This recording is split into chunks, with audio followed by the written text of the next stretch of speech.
예수 그리스도의 계시라. 이는 하나님이 그에게 주사 반드시 속히 일어날 일들을 그 종들에게 보이시려고 그의 천사를 그 종 요한에게 보내어 알게 하신 것이라.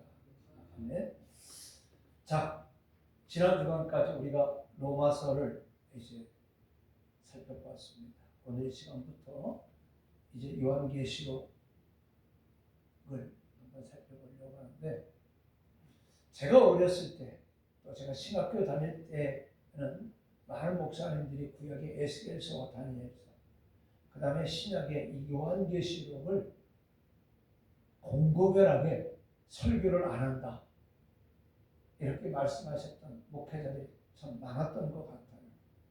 근데 하나님께서 우리에게 주신 이 말씀은 우리가 다 읽고 또 설교하고 들으라고 주셨는데, 그 당시 목사님들은 그랬는지 모르겠지만 잘못 건들게 되면은 쉽게 가장 이단이라는 소리를 들을까봐 참 이 에스겔서나 다니엘서, 그다음에 요한계시록에 대해서 설교하기를 굉장히 주저했습니다. 그러나 저는 본문 말씀을 가지고 특별히 또 건전하고 개혁주의적이고 보수적인 신학자들이 저술한 주석을 근거로 해서 요한계시록을 살펴보려고 합니다. 그래서 이 요한계시록 속에서 하나님이 우리에게 하시는 말씀이 무엇인가 한번 생각해 보세요. 또 우리가 이왕 예수 믿었으니 천국 가야 되겠죠? 아멘. 오늘 김제에 있는 장로님이 전화를 그렇게 하고 싶은데 안 했어요. 저도 안 하고. 그랬더니 오늘 전화가 왔어요. 전화가 와서 통화를 하는데, 목사님 이럴 수가 있어요. 뭐가요? 아니, 우리 합동체 목사님들도 많은 목사님들이 천국에 대한 확신이 없고 소망이 없고 천국에 대해서, 부활에 대해서 얘기를 안 해요. 어떻게 된 거예요, 목사님? 왜요? 그랬더니 어제 그저께 몇몇 목사님들하고 식사를 하러 갔는데 그런 문제가 대두돼서 답답하더라는 거예요. 그래서 목사님들이, 목사님들 은퇴했다고 가만히 있을 게 아니라 젊은 목사님들, 목회하시는 목사님들한테 그렇게 얘기하면 안 되죠. 막 그렇게 따졌다고 이야기를 하는데, 자, 오늘 우리가 요한계시록을 오늘 본문 말씀에 있다 보니까 속히 일어날 일들을 그 종에게 보이셨다라고 했어요. 어떤 일? 벌어질 일. 그것은 저와 여러분 시대에 있을 수도 있고 저와 여러분 사후에 있을 수도 있어요. 그러나 반드시 이루어질 일이라는 거예요. 자, 하나님의 말씀이 성경 66권, 그 어느 것 하나 우리가 경홀히 여길 부분이 없습니다. 지난주에 얘기했던 것처럼 루터는 마치 로마서만 강조를 하고 야고보서는 성경으로 바라보지 않고 천시했었는데, 그가 잘못된 것을 알고 우리의 신앙은 믿음과 행함의 두 바퀴가 움직여야 된다라고 깨달았다고 그랬잖아요. 그죠? 자, 그래서 이 성경 66권은 하나님의 역사 가운데 성취된 일과 앞으로 이루어질 말씀으로 이루어져 있습니다. 그래서 거의 다 이루어졌는데, 요한계시록 지금 이 부분 주님 오실 재림 사건만이 오늘 기다리고 있는데, 그리고 재림이 된 이후에 벌어질 일들, 재림 이전에 벌어질 일들에 대해서만 이제 벌어지지 않았는데, 그것을 이 요한계시록에 언급을 하고 있어요. 그래서 고린도서 15장 3절로 8절에 보니까 예수님의 탄생, 공생의 사역, 십자가의 죽으심과 부활, 그리고 승천을 말하는 게 성경 66권의 내용이에요. 자, 요한계시록은 영적인 사실입니다. 그리고 상징이 아니라는 것을요, 상징적인 것이 아니에요. 요한 사도가 보고 기록하였음을 증명하고, 이건 사도 요한이 본 거예요. 그러니까 본 것을 기록하는 거예요. 우리가 사람이 되려고 하면 많이 얘기하죠. 사람이 좀 되라 얘기하죠. 그렇죠? 사람이 되려면 어떻게 해야 돼요? 마늘하고 쑥을 많이 잘 먹어야 돼요. 곰이 마늘하고 쑥 먹어서 사람 됐잖아요. 이 당분 신화잖아요. 그죠? 이 당분 신화입니다. 이 신화가 아니라 이것은 또한 어떤 상징적인 것이 아니라 요한이 본 것을 영적인 사실을 기록하는 거예요. 그리고 특별히 앞으로 될 일의 말씀을 인류 마지막 환란, 7년 대환란과 그 다음에 예수님의 재림, 이 세상의 심판, 천년왕국, 그리고 영원한 천국에 대한 것으로 앞으로 되어질 미래를 예언한 말씀이라는 거예요.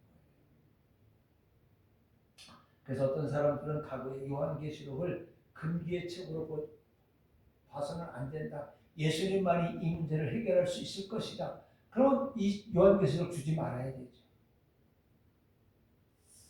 자, 그렇게 보고 있지만 계시록 1장 3절, 계시록 22장 7절에 보니까 오늘 요한계시록 본책을 읽고 듣고 지키는 자에게 복이 있도다 라고 말씀하고 있습니다. 그러니까 이 말씀을 읽고 듣고 보는 자가 복이 있는 거예요. 그러니까 우리는 요한계시록을 봐야 되고 읽어야 되고 들어야 되는 거예요. 자, 요한계시록은 하나님의 비밀이 기록된 책으로 보배 같은 책입니다. 그리고 예수 그리스도의 다시 오심을 사모하는 오늘 저와 여러분 필히 이 책을, 이 말씀을 읽어야 돼요. 또 이 시대 영의 양식으로 우리는 어떻게 해요? 먹어야 되는 겁니다. 자, 그러면 요한계시록의 기록자 왜 또 기록을 했는가? 그 다음에 기록 연기는 언제인가? 한번 생각해 볼게요. 한번 읽어봅니다. 시작.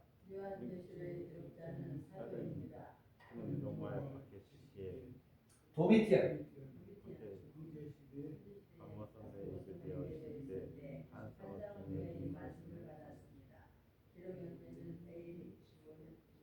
네, 됐습니다. 자, 요한계시록 기록자는요, 사도 요한입니다.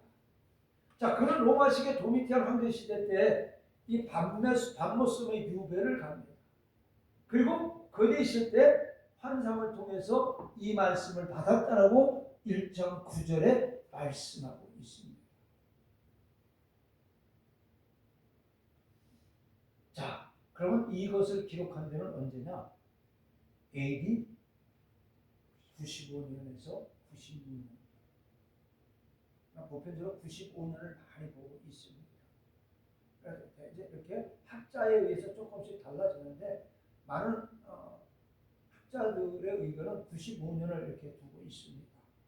자, 그러면 이제 95, 96년을 얘기한 것은 이런 학자들이 있다라고 이야기를 해서 말씀을 드리는 겁니다. 그렇다면 요한계시록의 목적은요, 크게 세 가지입니다.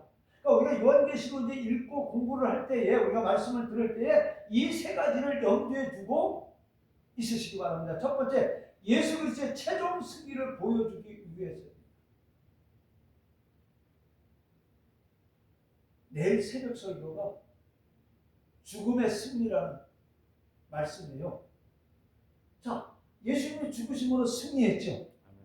사탄은 이긴 줄 알았어요. 근데 예수님이 죽으심으로 승리했습니다. 그러니까 오늘 예수 그리스도의 이 요한계시록의 목적은 성도들에게, 어려움과 고통을 당하는 성도들에게 예수 그리스도의 최종 승리함을 보여주기 위해서 이 책을 기록했다는 겁니다. 두 번째는 핍박받는 교회를 위로하고 소망을 주기 위해서입니다. 자, 이 로마 시대 많은 교회가 핍박을 받았어요. 많은 성도들이 핍박을 받았어요. 이런 교회와 성도들에게 위로하고 소망을 주기 위해서 이 책을 읽었다는 겁니다. 그러니까 오늘 저와 여러분이 신앙생활하면서 어떻게 해요? 고통을 당하고 환난을 당하고 정말로 철옹성 같은 여리고성이 갈아먹고 있어가지고 캄캄할 때 주님의 위로를 기도하시기 바랍니다. 주님의 위로의 소망을 받으시기 바랍니다. 정말로 나를 막 괴롭히고 나에게 막 핍박하는 우리 주님 그들을 왜 기도하라고 했잖아요. 그죠? 근데 기도 안 나와 솔직히 그렇죠? 그래도 주님은 어떻게 해요? 하라고 했어요. 왜? 내가 평안하기 위해서.